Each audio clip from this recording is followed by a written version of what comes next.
interested in going out on the boat. I mean, if he's bringing his kid, Cece suggested. I'll call him tomorrow about it. We'll see. More wine? He asked, pouring the vintage Cabernet into their glasses. The next day was a busy one for Scotty. He decided that if he didn't call Paul as he drove into work, the day would get too busy and he would forget. So he commanded the Bluetooth in his car to call Paul. The phone rang twice. "Scotty boy," Paul's big, hefty voice said as he picked up the phone. "How are you, man?" Paul's smile was contagious, even over the phone. "I'm good. How are you? Was happy to get your message yesterday. What's going on?" Scotty asked.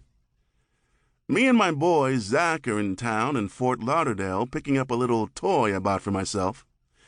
Got a 42-footer, center cabin, real beauty. You free this weekend to take her out? I got enough gear. You got a kid, right? Bring him too." "Wow, 42-footer. That's not a little toy," Scotty said, and immediately regretted it.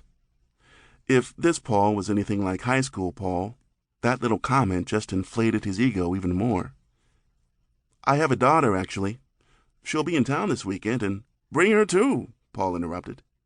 "We got plenty of lines, plenty of room. I went out a few months ago and saw a great white out there. Man, what a sight." "What do you say?" Paul asked, a little louder and more energetic than necessary.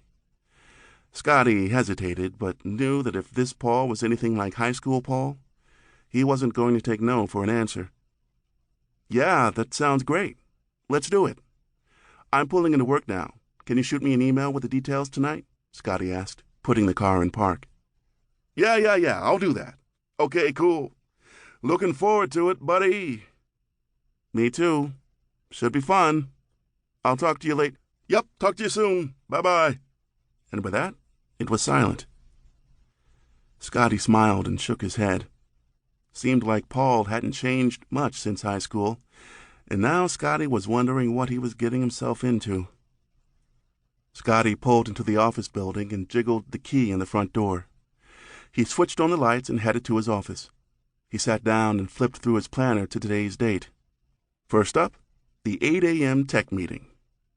He loved these meetings, as they were sometimes the only part of the day where he could really connect with all the guys, and Tracy, their only female AC tech, and listen to their questions or concerns.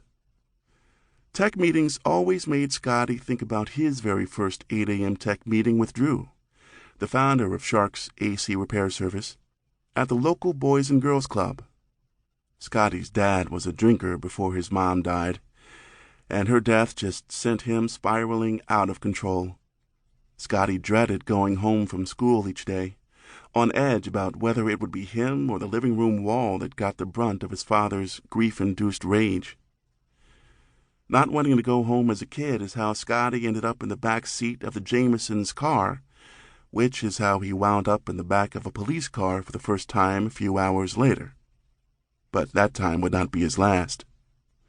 Finally, a compassionate judge ruled that his poor choices were a result of his unstable home life, truancy, and his extended periods of unsupervised time, and mandated that Scotty go straight to the Boys and Girls Club every day after school, as an alternative to juvenile detention.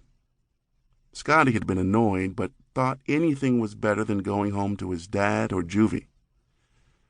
Scotty looked at the keepsakes on his desk.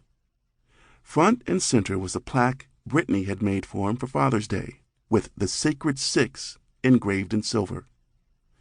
There was one photo of Brittany on her 3rd birthday, and one of Cece in the passenger seat of his first car, one of Cece and Scotty kissing on their wedding day, and one of Drew standing in front of Shark's AC repair service truck surrounded by all of the techs. Someone must have said something funny because everyone was laughing. The picture was faded, but you could see the sparkle in Drew's eyes. Every time Scotty looked at this picture of Drew, he remembered with fondness the day he met him. The evening bus had dropped Scotty off in front of the newly renovated Boys and Girls Club. He saw a few people he recognized from school walk in and saw that everyone was sitting down and eating dinner. His stomach rumbled. To keep listening to this audiobook, I've left you a link in the description so you can do it, at no cost thanks to Audible's 30-day free trial.